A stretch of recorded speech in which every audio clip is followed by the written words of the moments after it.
పూజ చేసి ఆ పుట్ట దగ్గరికి వెళ్లి అది తినే పదార్థములను ఆ పుట్టలో సమర్పణం చేసి ప్రదక్షిణం చేసి నమస్కరించి ఆ గోవుని అక్కడ ఉన్నటువంటి ఆ పావుని ఒక విషయం అడుగుతారు.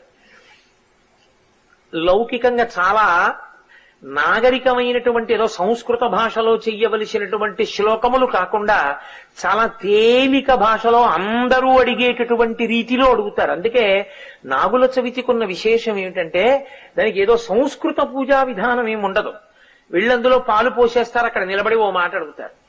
నన్నేలు నా గన్న నా కులము నేలు, నా ఇంటి నేలు, నన్ను కన్నవారి నేలు, నా ఆప్తులను ఏలు, పడగ తొక్కితే పగవాడనుకోకు, నడుము తొక్కితే నావాడనుకో, తోక తొక్కితే తొలగితూ వెళ్ళిపో, ఈ నూకల్ని పుచ్చుకో మూకల్ని, ఈ పిల్లల నూకల్ని పుచ్చుకో మూకల్ని